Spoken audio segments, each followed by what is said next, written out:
complementaria, ¿no?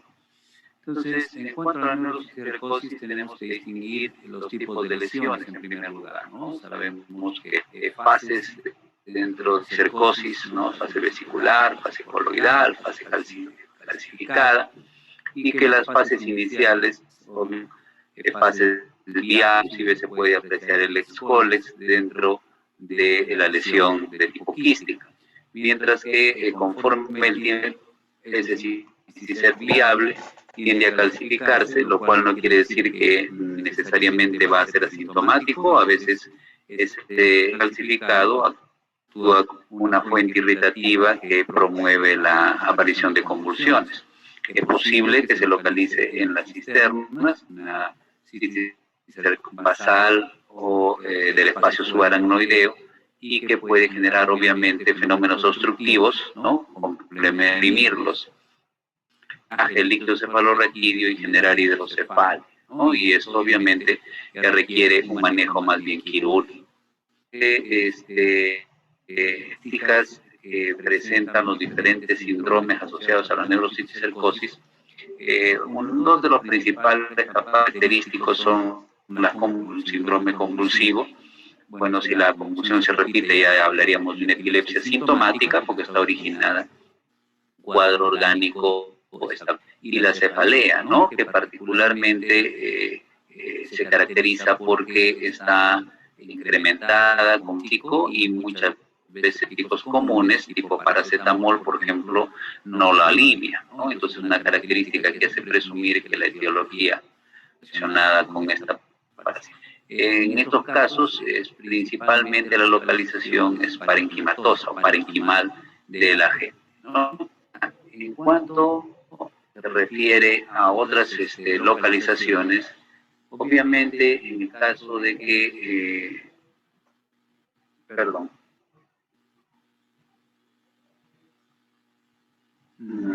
ya, decíamos, a ver, acá ingresa alguien más, ya, en el caso de que se ubique a nivel subaracnoideo, ¿no?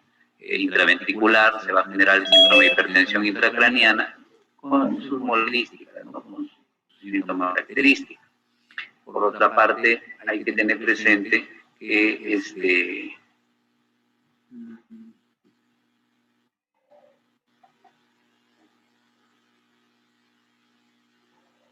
en el caso, decíamos, de que de una lesión inflamatoria grande, también podría haber hipertensión intracraneana. Otras clínicas un poco menos frecuentes, las alteraciones de tipo psiquiátrico, ¿no?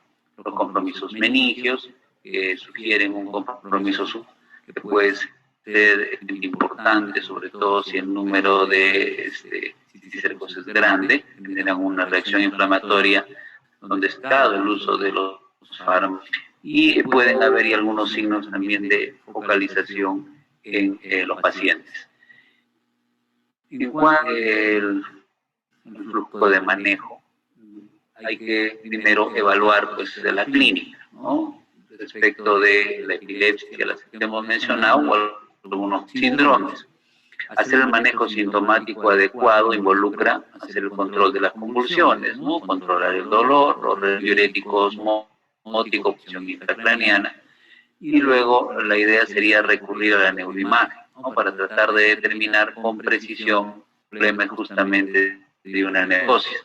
Puede haber un cisticerco viable, ¿no? O un cisticerco que está todavía en proceso generativo, pero en fase calcífica, y estos son los que justamente, como han mencionado sus compañeros, van a requerir tratamiento antiparasitario. En general se hace hospitalización porque la muerte, como sabemos, del cisticerco genera una respuesta inflamatoria importante que puede llevar a agravar las que tiene el paciente o a hacer que se evidencie nueva sintomatología irritativa o lesiva de la sistema central. Se verá la posibilidad de la derivación ventriculoperitoneal, en particular cuando hay hipertensión de por medio. Igual se va a hacer en el cuadro activo, pero se curse, ¿no? La clínica curse con problemas de hidrocefalia. que el problema, digamos, asociado, sintomático principal sea la epilepsia o el síndrome convulsivo. Entonces, en nuestro medio, poco normas sugieren que debido a la prevalencia un poco alta de la neurocitis precoz, al pobre saneamiento de la tierra sobre todo, ¿no? A que los cerdos muchas veces se alimentan en algunos de estos sitios de heces, de animales, entonces se haga la prueba de Western blot, ¿no? Y en base al Western blot, si es de negativo, bueno, no se otras etiologías, se haga electroencefalograma, se hagan imágenes y se pueda valorar en el caso de que hay lesión viable, ¿no? Este es el problema, el tratamiento anticonvulsivante. Hay que considerar que las recomendaciones de la Liga Internacional contra la Epilepsia no generales, en este momento, hablan de que para los cuadros parenquimatosos, ¿no? Corticales, se puede usar carbamazepina, éxito adecuado, de convulsivante sintomático. Y para los cuadros tónico-clónicos generalizados, se sugiere la administración inicial del ácido valproico. En principio, los antes que podríamos considerar. Después, hay que valorar, ¿no? La posibilidad de que ya hay en fase de calcificación, donde se va a dar tratamiento sintomático, ¿no? De la epilepsia correspondiente, o, bueno, va a ser muy prolongado, ¿no? Casi indefinido. Y en el caso de que haya lesiones viables, entonces el tratamiento, ya todos conocemos, sol y o paracicuantel, ¿no? El albendazol es primera línea, obviamente, y el número de lesiones, como vamos a ver más adelante, suficiencia de praziquantel. Pocas veces se sugiere que el praziquantel se use como fármaco de primera línea, ¿no? En todo caso, tendría que haber una albendazol para poder orientar por ahí el tratamiento. Otro de los flujogramas que se encuentra evidencias se refiere a la posibilidad de que haya quistes en espacios aracnoideos, quistes ventriculares, obstructivos, ¿no? Que es el síndrome de hipertensión intracraniana, de manera que en estos casos el tratamiento primariamente en cualquiera de las dos circunstancias es, ¿no? Entonces, sí, retirar el quiste y generalmente dejar un dispositivo de drenaje para controlar hipercraniana. En un quiste gigante que no necesariamente esté en la región ventricular, ya el especialista decidirá si se puede, en vez de la cirugía, por el tamaño, por la viabilidad, por el número inclusive, un manejo con tratamiento cistístico. La lesión parenquima en nuestro medio muchas veces se evalúa mediante el Western blot. Si te sale negativo, imágenes generalmente de la lunar, si estamos ante un cuadro de una neurocistercosis o hay que descartar otros diagnósticos de corroboración, resonancia o la tomografía. Entonces, si es que las imágenes lo corroboran, el tratamiento se sugiere, ¿no? Podría ser un poquito discutible, que si las lesiones son escasas, máximo 2, podría hacerse una monoterapia. Pero cuando son más de 2, se dicen más de 5, puede discutir un tanto, pero cuando las lesiones son de 3 a 5 o más, hay que considerar la terapia con albendazol. El problema surge un poco cuando las lesiones son muy numerosas. Entonces, en esos casos puede haber una arteria severa, un uso previo, como sabemos todos, de la dexametasona, que es el glucocorticoide más potente, con una duración de acción más prolongada y que se inicia 4 días antes del tratamiento cisticida, ¿no? Y que se prolonga durante el tiempo que está en tratamiento, más algunos días adicionales, ¿no? Por ahí, en los compañeros, un promedio de 10 días de retirada progresiva. No se puede quitar bruscamente el corticoide, porque aparte del problema inflamatorio todavía existir, una retirada brusca puede precipitar insuficiencia suprarrenal, ¿no? Entonces, si el corticoide se está administrando 14 días, 18, ¿no? Más 10 días más de retirada progresiva, ya superan el mes. Entonces, cada mes de tratamiento continuo COIDE, así sea prednisona, porque también se usa prednisona en estos casos, la retirada tiene que ser progresiva. Y cuando el huésped brota, pero las imágenes no corroboran, entonces eso puede sugerir que hay una teniasis, pues, ¿no? O que la está justamente el encéfalo, ¿no? Y muscular, en fin, y por eso es que el Western blot está dando positivo, pero las imágenes, el encéfalo corroboran el diagnóstico. En el caso de la cisticercosis subaracnoidea, entonces hay que diferenciar dos, la basal, la también llamada racemosa. En el cuadro basal, nosotros tenemos la opción todavía de terapia no cistis, pero en el cuadro aracnoidítico se considera, como dice aquí, que el parásito prácticamente está incorporado a la aracnoides, ¿no? La invade y genera un proceso inflamatorio más o menos severo, donde está todo el uso de los cisticidas, ¿no? De los antiparasitarios. Entonces, tenemos en la parte inferior de estas cosas que hemos venido, ¿no? Que muestran que cuando el problema es parenquimatoso, las terapias sintomáticas, el control de la cefalea, resistente es esta cefalea, el control de las convulsiones y los fármacos antiinflamatorios de naturaleza, seguidos por con el albendazol o el praziquantel, siendo el primero el que se usa como fármaco de primer.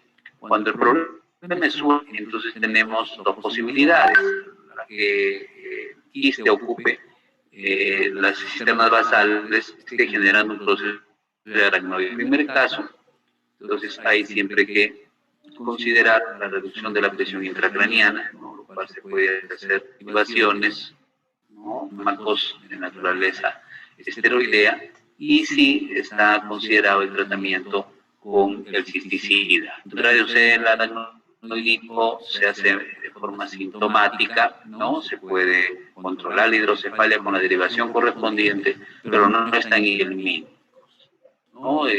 Aquí podrían ser contraproducentes, el grado de inflamación podría generar inclusive un síndrome meningio si ya no está, y una vía marcada, de manera de que en estas circunstancias no se recomienda utilizar antihelmínticos.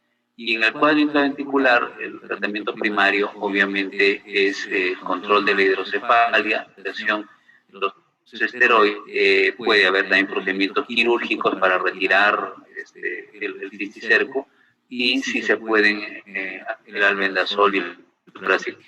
En cuanto a la malaria, bueno, una cuestión puntual acá, no hay que olvidar que el albendazol, ¿no? Es cuyas concentraciones pueden, cuando se usa con corticoides, ¿no? Y a veces también por acción del mismo praziquantel combinado al albendazol, pero por el precio contrario, ¿no? Para los corticoides pueden disminuir sus concentraciones. Entonces, cuando se combinan los dos, no necesariamente el beneficiado resulta el praziquantel, ¿no? De modo que hay que considerar que si bien puede haber una sinergia, las concentraciones de praziquantel pueden tender a reducir, eso nos alterar un poquito la eficacia. En todo caso, es el número de lesiones el que va a sugerir la combinación de los. En cuanto a la malaria, en la malaria nosotros sabemos que existen tres fases claves para el tratamiento antiparasitario, ¿no? Necesitamos esquizonticidas, la gran mayoría, empezando por la cloroquina, y muchos derivados como la alofandrina, ¿es cierto? La misma mefloquina, tienen esquizonticida.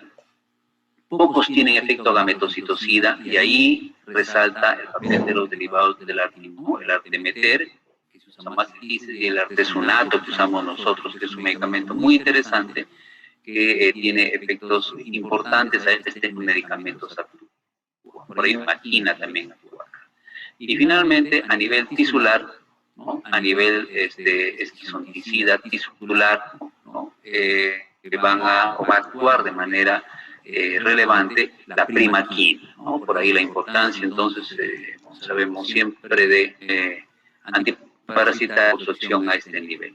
Bueno, esto solamente para recordar la enorme diferencia que puede haber entre linfocitos que hay en el caso del Vivax comparado con el Falciparum, ¿no? Y obviamente, si bien el Vivax puede dar un cuadro de moderado hasta severo, el Plasmodium falciparum puede dar un cuadro severo, ¿no? Una malaria grave que requiere un manejo particular.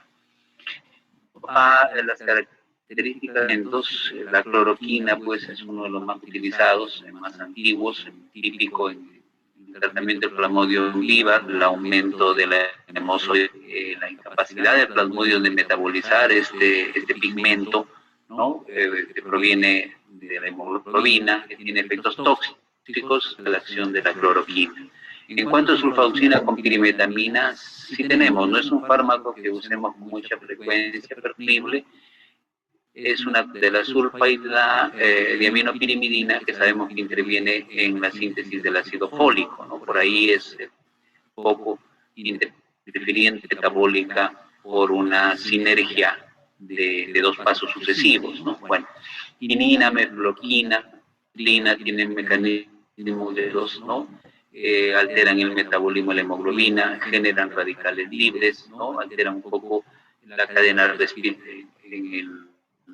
El artesunato tiene mecanismos también propios, ¿no? El artesunato se considera que disminuye la reserva de y generalmente aumenta la cantidad de radicales libres. Entonces, estamos reduciendo el glutatión, que es un tripéptido justamente que neutraliza los tóxicos del anión superóxido, hidroxilo, etcétera, los radicales libres que ustedes recuerden, y peroxidar las membranas lipídicas, ¿no? Favoreciendo la ruptura, pues, en este caso del parásito.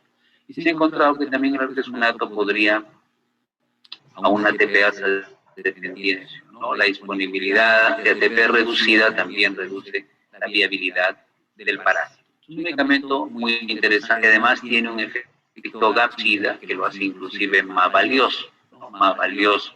Se puede combinar con diferentes fármacos, como ven acá, buscando energía que prevenga la resistencia y elimine la parasitemia de forma más rápida. La primaquina, ya una antigua y vieja conocida, el efecto a nivel hepático, esquizoticia tisular, que no presentan los otros medicamentos, ¿no? Entonces, quiere relevancia en algunos tipos de paludismo que vamos a comentar brevemente con los esquemas de manejo que tenemos, ¿ya?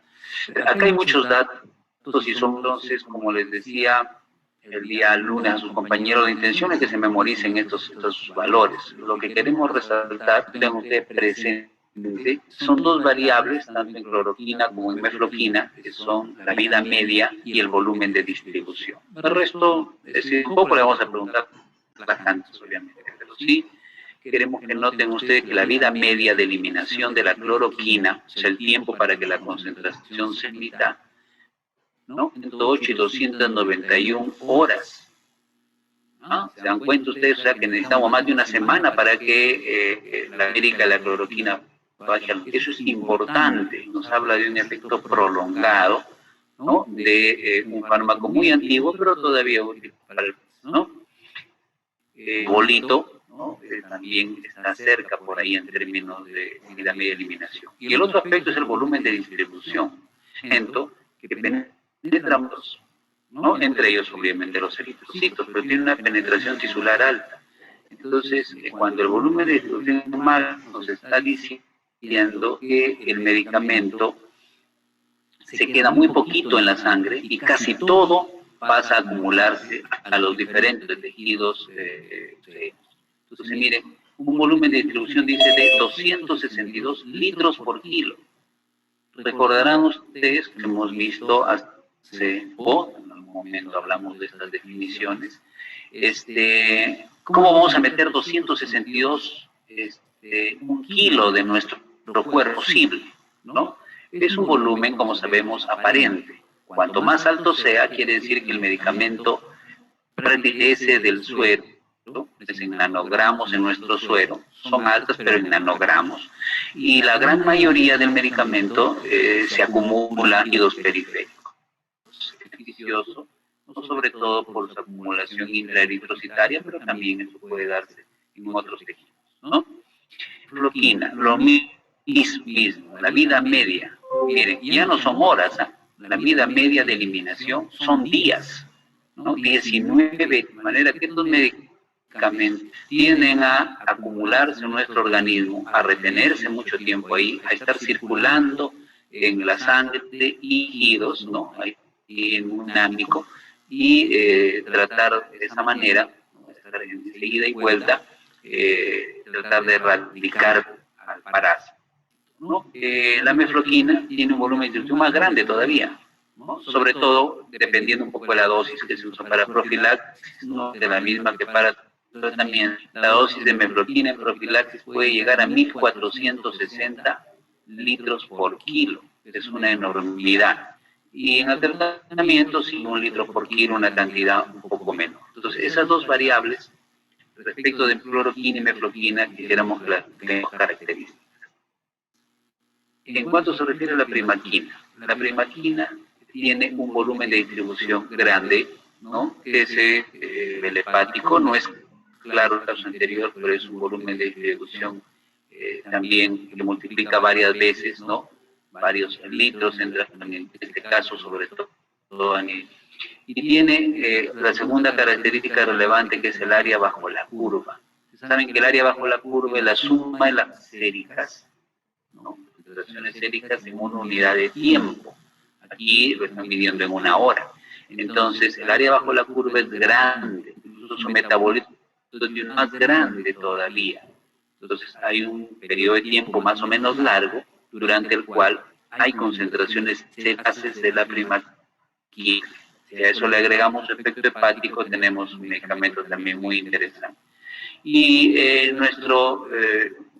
aunque no porque es un medicamento viejo, ¿no? Es de origen chino, de una planta, ¿no? El artesunato tiene la ventaja de la adhesión, a veces no se puede acceder por estas vías, pero también se puede usar por vía rectal, obviamente se puede usar oral, ¿no? Pero esta es una ventaja importante del artesunato. Y la otra ventaja es el área bajo la curva, ¿no? El área bajo la curva. Las otras características no son muy relevantes, pero el área bajo la curva es particularmente a todas las vías, ¿no? E inclusive con la vía rectal. Ya por la vía oral, el área bajo la curva, hemos dicho que son la suma de las concentraciones seria de tiempo, con la vía oral ya es poco relevante, ¿no? Se usa también por esta vía, luego de superar, digamos, como se usa en los problemas de malaria falciparum más severos, ¿no? más agresivos. Tenemos un poco lo que sus estudios cuando se aplicaba mefloquina sola y la parasitemia alta. Lo que sucede pues con falciparum, ¿no? Con una parasitemia acababa sensibles, pero las resistentes disminuían, pero terminaban sobreviviendo y al final se generaba malaria por plasmodium resistente a mefloquina. Obviamente, si la parasitemia era baja o media, entonces sí, la mefloquina sola podría acabar las formas, digamos, sensibles, e inclusive algunas que pudieran desarrollar resistencia podrían ser eliminadas. Entonces, la artemisina, esto potente, intenso, aún en parasitemias altas. Esto es una parasitemia alta. Miren la brusca, porque la que produce la mefloquina, ¿no? De los derivados de la artemisina, artesunato fundamentalmente. Pero iban a aparecer algunas fuentes que iban a generarnos problemas. De manera que uno de los esquemas que está vigente todavía en nuestro medio, que se aplica, es justamente la combinación de los dos fármacos, simultáneo, ¿no? Complementario de lo que es la mefloquina con el artesunato, ¿no? En conjunta, si la paga alta va a prevenir la resistencia y va a barrer pues con las diferentes formas de porozoitos, hipnozoitos de Plasmodium falciparum. Algunos efectos adversos y algunos partículas dentro de lo que es seguridad de estos medicamentos. La cloroquina en general es bien tolerada, ¿no? Pero no debe usarse en pacientes que puede generar cierto sistema nervioso central y es peligrosa en sobredosis, ¿no? De hecho, saben que la hidroxicloroquina se está usando para COVID, ¿no? Entonces, sí puede ser nociva, ¿no? Sulfoxina, perimetamina, sobre todo hay que tener cuidado con las gestantes porque inhibe la síntesis de la quinina, esto muy antiguo, pero todavía en uso como esquema alternativo para problemas de falciparum. Entonces, sobre todo sistema nervioso central y por ahí problemas con los pacientes que tienen deficiencia en glucosa y fosfato deshidrogenasa, ¿no? En esos casos, sí puede. La mefloquina, realmente su problema principal es psiquiátrico, ¿no? Entonces, aparte del dolor de cabeza, va a haber insomnios, alucinaciones, por ahí, ansiedad. Se puede usar en los esquizofrénicos y el efecto adverso más grave que podría producir es una psicosis. No es muy frecuente, pero es que hay. Acá hay algo que no usamos mucho en nuestro medio, como atovacuona o lumefantrina, lo usamos un poco más en otros países latinoamericanos, ¿no? O en las de la África. Y sí, nosotros tenemos artesunato con mefloquina. El artesunato de por sí no tiene estos efectos adversos, ¿no? Básicamente tolerancia. Que más es la mefloquina, ¿no? Y la primaquina, que es un poco de intolerancia del ducto, y lo que corresponde a la deficiencia de glucosa y fosfato deshidrogenasa, donde se puede generar anemia hemolítica. Entonces, en cuanto a la de estos medicamentos. En lo que se refiere a algunas ventajas, pues, a ver, perdón, disculpe un segundito.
Ya, disculpa, tuve que solucionar algo acá. A ver, estamos entonces en el tratamiento combinado que hemos mencionado. Siempre hay un medicamento que actúa de manera más lenta que el otro, entonces el usar dos, uno más rápido, lento, bueno, favorece la sinergia, reduce la transmisión del germen, previene de la resistencia, ¿no? Sepa resistencia, puedan dispersar, y algunas características de la malaria embarazada que siempre hay que tener presente. Es necesario tratar la serie de consecuencias negativas que puede tener, particularmente falciparum, ¿no? En el embarazo, que es una cuestión que esto en un curso previo. A ver, un ratito. Ya. En cuanto a los esquemientos, ¿no? Este es el esquema convencional para el tratamiento de malaria por Plasmodium vivax, ¿no? Ahí tenemos nosotros los fármacos, como ya sabemos que garantizamos efectos hemáticos y hepáticos con ambos medicamentos. En el caso de complicada por plasmodium falciparum, combinación es artesunato, mefloquina, con una sola dosis de primaquina, ¿no? Entonces, igual, el sustento no solo es la sinergia, sitios de acción, la eficacia del artesunato, ¿no? El complemento adecuado que hace la mefloquina y inacción a nivel hepático, ¿no? A las dosis y el tiempo de tratamiento, como ven, es corto y en general eficaz. Se quiere hacer un esquema, digamos, en base al peso, ¿no? Las tablas de la norma de nuestro país establecen, ¿no?, de acuerdo al peso del niño, la cantidad de tabletas que puede recibir o de comprimidos que puede recibir días de manejo. Y si hay resistencia a artesunato y mefloquina, entonces sí hay que pensar en la quinina, en la clindamicina y la primaquina. Que si bien la primaquina recibe un tratamiento por poco tiempo, no deja de ser un fármaco importante. La clindamicina es eficaz en modo de acción, que ya antimicrobiano. Algunos postulan que aparte de la inhibición de la síntesis proteica, un efecto a nivel de membrana, parecido al que tiene la clindamicina sobre la placa mioneural, donde puede alterar un poco la excitabilidad de la placa mioneural, no solamente el hecho de inhibir la síntesis proteica, para explicar la eficacia que tiene este antibiótico y más que otros de la malaria. Unos esquemas combinados o basados en derivados de la artemisina, ¿no?, que pueden hacerse con diferentes médicos, uno de los que hemos visto se usan, pero también hay otros, ¿no?, que se usan en varios países latinoamericanos, mefentrina, amodiaquina, ¿no?, piperaquina, la antigua sulfadimetamina, son factibles de combinar, de mejorar su eficacia al combinarlo con artesunato. Un poco en general es suficiente con derivados de artemisina y un poco las dosis, ¿no?, de 2,5 kilos para aquellos niños de 25 kilos. En el caso de la malaria severa hay una serie de características nocivas, ¿no?, puede llegar al coma, problema de distrés respiratorio, convulsiones, ¿no?, hipotensión arterial, ¿no?, asociada a la oratoria sistémica, falla aguda renal, un poco por problemas de perfusión y otro poco porque hay hemoglobina, hay una hemólisis que puede ser importante y puede generar problemas obstructivos tubulares renales, ¿no?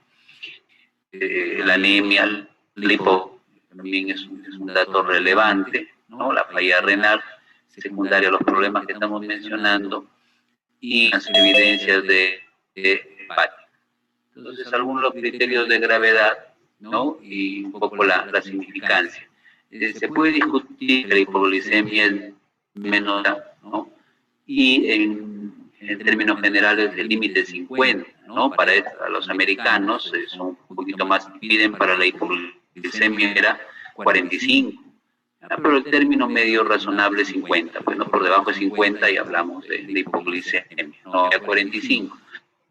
El hecho de que haya otros problemas asociados hace de que nuestra norma técnica sugiera que con menos de 60 ya tener precauciones respecto a hipoglicemia, ¿ya? Pero repito, esto es una referencia americana, siempre hay malaria severa y nos dice 45, es una nacional y nos dice 60, ¿no? Tenemos que respetar básicamente el 50, estaría bien. Bueno, la hipotensión, ¿no?, la hipertiroidismo, y interesa para esta parte de la malaria grave, que es una emergencia, que tiene un manejo dirigido al acto, un derivado de artemisina, que puede ser artesunato. Acá hay un esquema de administración en 3 dosis por vía endovenosa, miligramos por kilo es la misma diferencia en que lo que varía es el intervalo de tiempo, ¿no? Esto es cuando llega a las 12 horas de la primera dosis después de la segunda, ¿no? Eso es lo que se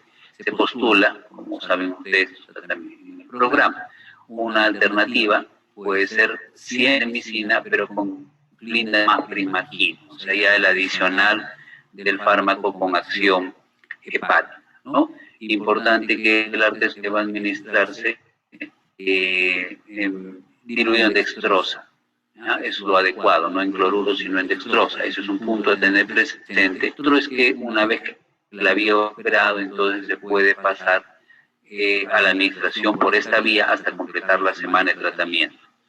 Algunas veces que sirven para cualquier, obviamente, no solamente en el caso de los problemas de malaria, en general un paciente con compromiso importante de su estado general, entonces va a ser tributario de conciencia general, ¿no? La posición, las secreciones, las nebulizaciones, que a veces pueden ser de vapor de agua, es humidificar, no necesariamente broncodilatar, el oxígeno, ¿no? La glesis, el balance hídrico estricto, mucha falla renal, ¿no? Calecoma de Glasgow, si hay alteración de la conciencia, ¿no? Entonces, de la temperatura, puede ser que tenga una vesical por la disfunción renal más la alteración de conciencia, entonces eso habrá que cuidarse, ¿no? En la falla renal, importante que el cuadro generalmente el paciente tenga una enfermedad de base, entonces hay que normalizar la bulimia, eso implica solución salina isotónica, conveniencia, si con eso no es que la normalización de la bulimia no ha sido suficiente, entonces 1 miligramo por kilo de furosemida puede forzar diuresis y establecer la función renal del paciente. Si hubiera edema pulmonar de por medio, entonces se puede requerir a poco porque el edema agudo sugiriendo pues que hay una falla en la capacidad del ventrículo izquierdo sobre todo, y puede estar congestionando, ¿no? El pulmón, que puede generar un apoyo en el corazón, y el diurético clave en un edema pulmonar es la furosemida, definitivamente, ¿no? La hidratación de los fluidos, a veces se ha administrado excesos, entonces hay que tratar de prevenir o de controlar, según el caso. La hipoglicemia, para un adulto, ¿no? 0,3 gramos por kilo de peso, ¿no? Pero en un niño, recuerden que 25 a 0,5 por kilo de peso, ¿no? 0,5 gramos, perdón, 0,25 a 0,5 gramos, ¿no? Y hay que ver con qué lo administramos. Podría ser una dextrosa al 10%, pues una dextrosa al 20%, eso hay que tratar de el cálculo de cuánto necesito, y siempre que sea posible evitar usar soluciones hipertónicas, ¿no? O de la hipoglicemia de rebote, ¿no? Por la secreción de insulina que se va a generar si administramos dextrosa muy hipertónica.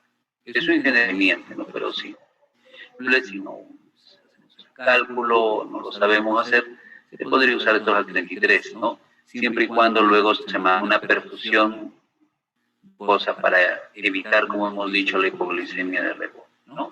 Controlar la glicemia, y el tratamiento antimalaria intravenosa es la forma de dar el exceso de parásitos, pero si son demasiado numerosos, entonces ya hay que cambiar la sangre, ¿no?